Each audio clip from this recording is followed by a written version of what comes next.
मिल के बोलिए जय श्री राम। खिल के बोलिए जय श्री राम। बोलिए सर्वशक्तिमान प्रभु की जय। परम पूजनीय दीदी गुरु जी की जय। प्यारे भक्तों, आज हम सब एकत्र होकर सत्संग में बैठे हैं और दीदी गुरु जी के सानिध्य में सत्संग कर रहे हैं। यह हमारा बहुत ही सौभाग्य है, सौभाग्यशाली है, क्योंकि अगर हम यहाँ पे एकत्र होकर सत्संग कर रहे हैं तो प्रभु परमात्मा का और सत्य का बोध कर रहे हैं। सत्संग वही होता है जहाँ पे सत्य का बोध किया जाता है। जैसे कि दर्पण के सामने आप खड़े होते हैं तो वहाँ पे क्या देखते हैं? आप अपना चेहरा देखते हैं। चेहरा देखते हैं, कोई दाग धब्बा तो नहीं है, कोई हमारे चेहरे पे ऐसा काला टीका तो नहीं लग रहा है, कोई काजल तो नहीं लग गया है। अपने चेहरों को बहुत संवारते हैं आप दर्पण के सामने खड़े होके। तो उसी प्रकार से हमारा सत्संग होता है।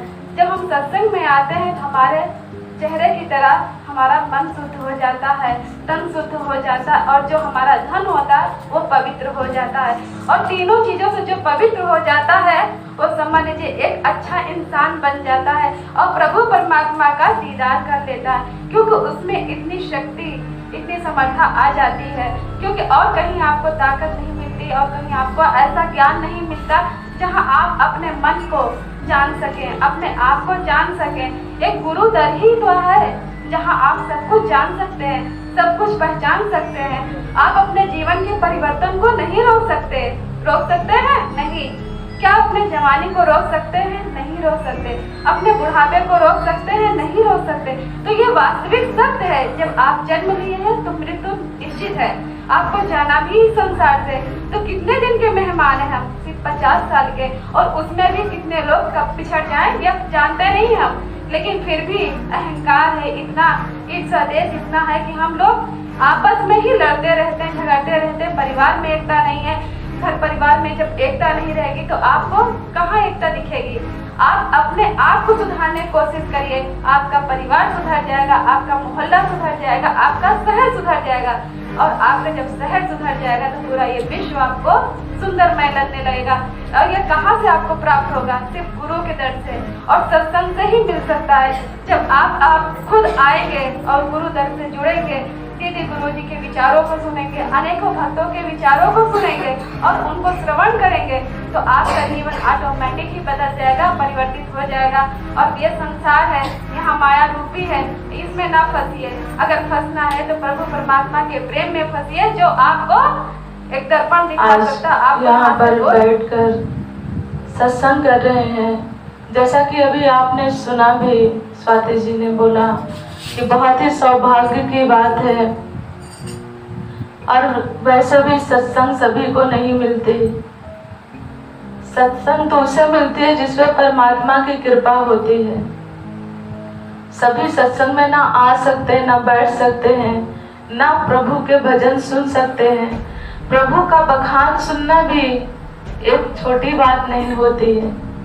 आपके कहते हैं अगर मुंह से नाम लेते हैं तो जीवा पवित्र हो जाती है, कान से सुनते हैं तो हमारा रोम रोम प्रफुल्लित हो जाता है और हमारे अंदर के विकार दूर हो जाते हैं। हमें इस परमात्मा का ज्ञान अगर प्राप्त होता है, अगर परमात्मा का नाम सुनते हैं, उनका सुमरन करते हैं, उनका भजन सुनते हैं, तो यह छोटी बात नहीं होती है, वह नसीब वालों को ही मिलती है।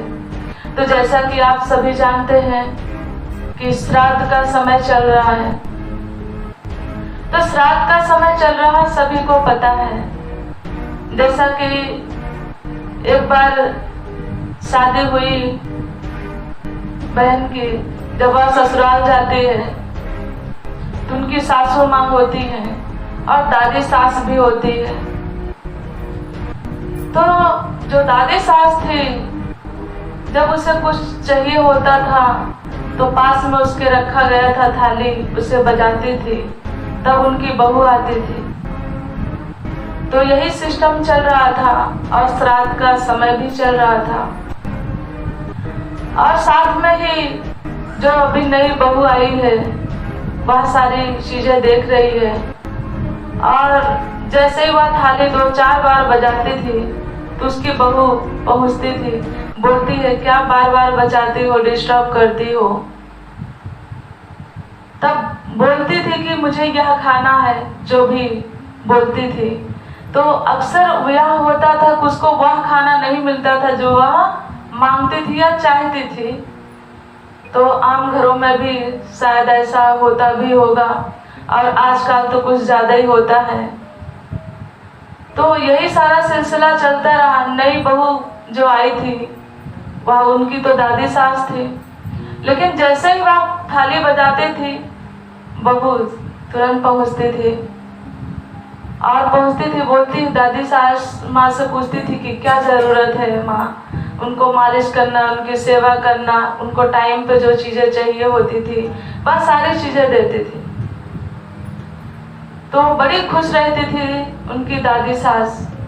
तो एक दिन बहू ने पूछा अपनी सास से, कहती थी कि जब श्राद्ध का समय आएगा दादी माँ मर जाएंगी, आप भी करोगे?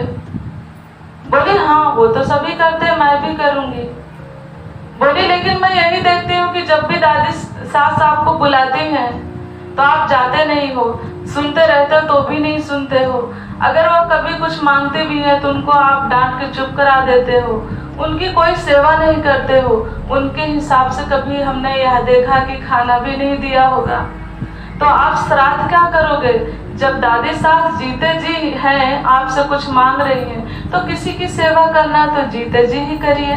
वह खा भी सकती हैं, आशीर्वाद भी देंगी, और आपको पुण्य के भागीदार भी आप बन जाएंगे। जब आप ऐसा करेंगे, आपको देख के मैं भी आपकी सेवा ऐसे ही करूंगी। तो संसार समाज में जो प्रचलन चला आता है, जो भी चल रहा, हम फॉलो करते हैं। क्या दिल से करते हैं? नहीं करते हैं।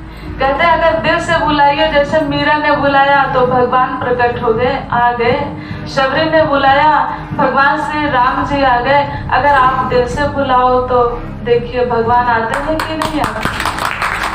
तो भगवान श्री कृष्ण जी ने क्या कहा है, उन्होंने भी यही बात कही है कि किसी को करना है तो उसकी सेवा जीते जी करो। भगवान श्री राम जी कहते हैं कि नर सेवा नारायण सेवा। तो कहाँ हम जिस भगवान को मानते हैं, जिसके लिए मानते हैं, जिस माता पिता को मानते हैं, वो भी यही सिखाते हैं कि बेटा बुजुर्गों की सेवा करना चाहिए। चाहे वह ना करते हो, लेकिन सिखाते क्या है? बुजुर्गों की सेवा करना चाहिए। वास्तव में संस्कार वही होता है, जो संस्कार हम बच्चों को सिखाते हैं बच्चे वही सीखते हैं। अगर आप अपने माँ बाप को डांट के चुप कराते हैं, उनसे कुछ भी चीजें वह कह रहे हैं नजरअंदाज करते हैं, तो क्या आप उम्मीद करते हैं कि आपके बच्चे ऐसा करेंगे? आपके साथ भी वैसे ही करेंगे जैसा आप अपने माँ बाप के साथ कर रहे हैं। एक कहावत है कि आजकल का तो जमाना है कि एक के साथ एक फ्री मिलता है। तो जब आप जो बुरा कर्म करते हो, आजकल भगवान का भी एक सिस्टम है, वह बढ़ चढ़ के देता है। अगर किसी का आपने अपने माँ बाप के साथ थोड़ा किया है, तो जो आपकी औलाद है उससे 4 गुना बढ़ के आपके साथ करेगी। यह यूनिवर्सल ट्रूथ है, सत्य है। तो इसलिए अच्छे कर्म करें। अगर अच्छा कुछ चाहते हो तो अच्छे कर्म करना शुरू कर दें। अगर हम सत्संग आते हैं तो सत्संग में यह हीन भावना नहीं होनी चाहिए कि मेरे पॉकेट में पैसा नहीं है, या मैं कैसे सत्संग जा सकता हूँ, मैं किसी का सहारा लूँ। सहारा तो जो बैसाखी पे होते हैं वो लोग लेते हैं। कोशिश करें सत्संग में कुछ लोगों को साथ लेके आए। कोशिश यह होनी चाहिए कि जो एबल है, जो लोग कर सकते हैं, सेवा किसी की कर सकते हैं, वहाँ साथ लेके आए।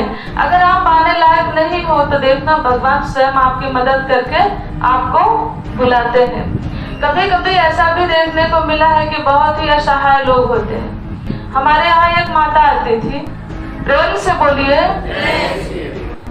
हमारे यहाँ माता जी आती थी, कौड़िहार की रहने वाली थी, और उनको घर से बेघर कर दिया गया था। उनके भाई जो थे, उनके आंटी के जो पति जी थे, उनके भाई ने उन्हें निकाल दिया था, क्योंकि उनकी बेटी थी, बेटी की शादी हो गई। और जो उनके बड़े भाई थे, उनके बेटे भी थे और बेटी दोनों ही थे। तो उन्होंने यहाँ सोचा कि इन्हें निकालेंगे तो प्रॉपर्टी मुझे मिल जाएगी। इत्तेफाक यह भी था कि उनका जो बड़ा बेटा था, उनका भी एक ही बेटा था। प्रेम से बोलिए। तो उनका भी एक एक ही बेटा था। जब उन्होंने निकाला, वह हमारे यहाँ कभी कभी क्या करती थी, मेडिसिन के लिए आती थी, दवा लेने आती थी। घुटनों में दर्द ज़्यादा रहता था तो दवाइयाँ लेने आती थी। उन्हें पता चला कि सत्संग होती थी है हमारे यहाँ। फिर वो बोलती थी कि हमें सत्संग चलना बेटा। मैंने देखा नहीं है तो मैं, एक आंटी थी, उनकी ड्यूटी लगाई कि नहीं जरूर लेके आया करिए सत्संग। वह माता टाइम पे 3 बजे के करीब आ जाती थी। ढंग से चल नहीं पाती थी। एक डंडे का सहारा लेके, जो कह लीजिए कि लाठी का सहारा होता था, वही लेके आती थी, बैठी होती थी और वो आंटी के साथ जाती थी। यहाँ की जो कार्यकर्ता थी उन्हीं के साथ वह सत्संग जाते थे। और उनकी ऐसी स्थिति नहीं थी, अब आप समझ सकते हो, जो घर से बेघर हुआ हो उसके पास सारी समस्याएं होती थी, ना बच्चे साथ में, ना उनके पास पैसा, लेकिन उनकी श्रद्धा थी, भक्ति था, विश्वास था। पहले सत्संग का घर में होती थी, फिर वहां जाती थी, किसी तरीके से आती जाती बराबर थी। तो क्या हुआ, उनके पति के पैर में दिक्कत आ गई और वह पहले ठेला लगाते थे, वह भी नहीं लगा पाते थे। तो वह भी स्थिति उनकी और दयनीय हो गई। और कभी कभी क्या करती थी, वो जैसे छुपा के लाती थी, कुछ चढ़ाना होता था, पैसे की दिक्कत होती थी, कभी आलू और प्याज लेके चली जाती थी। तो जब वो आती थी तो बहुत धीरे से देती थी, बोलती थी दीदी इसे जरूर खाइएगा सब्जी बना के, मेरे पास तो कुछ और देने को नहीं है, लेकिन हम आपको जो है वही भेंट करते हैं, क्योंकि मेरे पति आलू प्याज का ठेला लगाते थे। टोन से बोलिए। तो उनकी श्रद्धा थी। मैंने बोला कि आंटी मैं जरूर आपकी आलू प्याज की सब्जी खाऊंगी, और जब भी वह लाती थी उनकी आलू प्याज की सब्जी मैं जरूर खाती थी। और यही होता रहा, क्रम चलता रहा। तो उनके पति की भी तबीयत खराब हो गई, स्थिति बड़ी दयनीय हो गई। उस स्थिति में क्या था कि वह कटघर चौराहे पे भी नहीं जा पाती थी सत्संग के लिए। फिर क्या होता था, वो आके, मैं पहले संडे यहाँ मॉर्निंग से बैठती थी, मॉर्निंग टू इवनिंग, तो यहाँ बैठने के बाद ही मैं सत्संग में जाती थी। तो ऐसा क्रम चलता रहा। आंटी आती थी, मॉर्निंग में दर्शन करके चली जाती थी। 10 रुपए, 5 रुपए, 1 रुपए, जो भी उनके पास रहता था वह देके जाती थी कि बेटा दे रही हूँ, सत्संग में चढ़ा देना। तो मैं बोली ठीक है आंटी। तब भी उन्होंने शिकायतें नहीं की कि दीदी गुरु आपकी सत्संग में मैं आती हूँ, मेरे पति की तबीयत खराब हो गई, वह भी बैठक ले लिए। और अक्सर ऐसा लोग कंप्लेन करते हैं कि मैं तो बराबर सत्संग करता हूँ लेकिन मेरे जीवन में परेशानियां आ रही हैं। लेकिन उस माता ने यह भी शिकायत नहीं की कि अब मेरी इतनी दयनीय स्थिति हो गई है। तो एक दिन माता आती है, बोलती है कि बेटा क्या करें, कुछ समझ में नहीं आ रहा है, स्थिति खराब हो गई है, कोई सेवा करने वाला भी नहीं है, ना मेरे पास पैसे हैं, ना ही घर से कुछ लोग जो जानते सामान ले जाते हैं, मैं क्या करूं, मुझे कुछ नहीं समझ में आ रहा। मैंने बोला आंटी भरोसा रखो, सब सही हो जाएगा, क्योंकि आपकी जो श्रद्धा है वह बहुत बड़ी है। परमात्मा सब देख रहा है, वह तो सर्वशक्तिमान है, वह सब जानता है। तो कहती है हाँ बेटा मुझे भरोसा है। तो एक दिन क्या हुआ, आंटी आई, बोली बेटा मैं जा रही हूँ घर। मैंने बोला क्या हुआ आंटी? कहती है कि वो जो मेरे देवर ने मुझे बेघर किया था वह मुझे लेने आ गए। हम बोले अच्छा, यह कैसे? बोली कि उनका एक ही बेटा था बेटा, 5 साल से उनका बेटा खो गया है, लगता है उसका किडनैप हो गया है या उसका मर्डर हो गया, क्या हो गया यह पता नहीं है, लेकिन उनको ऐसा एहसास हुआ कि शायद हमने हमें घर बेघर किया है, इसीलिए उनका बेटे के साथ ऐसा हादसा हो गया है, इसलिए वह प्रायश्चित करके मुझे लेने आए हैं। बहुत ही उन्होंने मेरे सामने गिड़गिड़ाया भी और यह भी बोला कि शायद मेरी गलती से आज मुझे इतनी बड़ी सजा मिली है, अब आप घर चलिए, नहीं तो शायद और कुछ बर्बादी के लक्षण ना हो जाए और कुछ ना हो जाए। तो वही होती है बात कि जब इंसान की श्रद्धा होती है, भक्ति होती है, विश्वास होता है, तो व्यक्ति शिकायत नहीं करता है और परमात्मा को हर हाल में धन्यवाद करता है और उसकी श्रद्धा कभी खत्म नहीं होती है।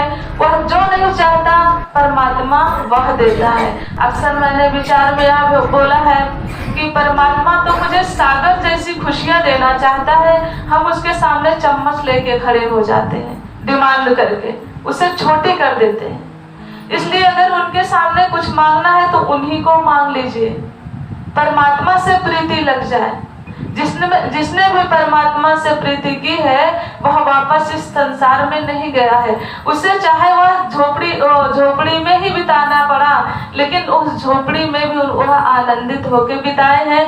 अगर वह ऐसा होता तो आपको हमने बताया ना कि मीरा और गौतम बुद्ध जी महल का त्याग किए इस परमात्मा की जानकारी के लिए, और हम सब क्या करते हैं, परमात्मा को त्याग देते हैं एक महल बनाने में जिसमें रह भी नहीं पाते आजीवन। तो ऐसी सोच रखनी चाहिए, ऐसे ग्रेट थॉट्स रखोगे तो परमात्मा जो आप सोचते हो उससे कहीं ज्यादा दे देगा। एक कहते हैं भिखारी को परमात्मा अगर चाहे तो राजा बना दे, और एक राजा को चाहे तो परमात्मा भिखारी बना दे। आपने अक्सर देखा होगा बहुत ही तुच्छ प्राणी एक बहुत वीआईपी इंसान बन जाता है।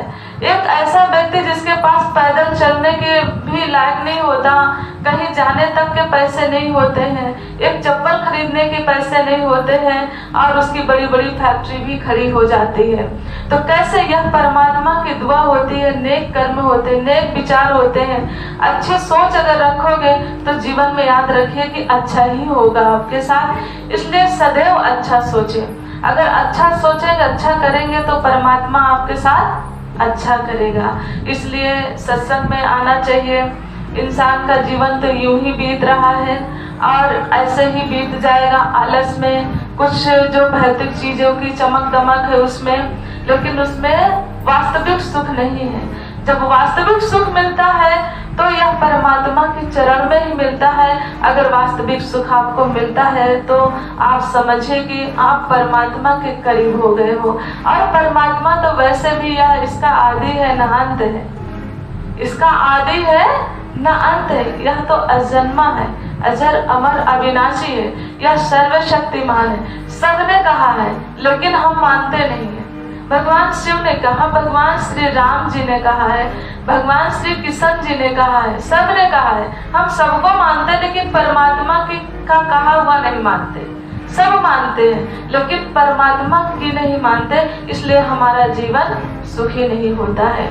तो आइए हम सब संकल्प लें, आप सभी लोग, कि इस परमात्मा की भक्ति करना है तो एक एक बंदों की कदर करना सीख जाए, एक एक बंदों की कदर करना सीख जाए, और एक एक बंदों के अंदर इस परमात्मा का अंश देखना सीख जाए। शिकायतें नहीं, परमात्मा का धन्यवाद करना सीख जाए, क्योंकि सुंदर शरीर दिया, आंख दिया है, नाक कान दिया है। आप अगर बहरे नहीं हो तो परमात्मा के भजन सुनो, अगर अंधे नहीं हो तो परमात्मा की संगत में चल के जाओ और उनके दृश्य को देखो।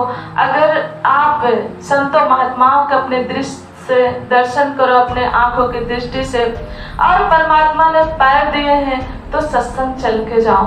तो इस विधि से आपका कल्याण संभव है और आपका मोक्ष भी प्राप्त हो जाएगा। अगर जो बंदे सत्संग की इतनी महत्ता देते हैं तो आइए इन्हीं शब्दों के साथ हम क्षमा चाहते हैं। प्रेम से बोलिए जय श्री हरि।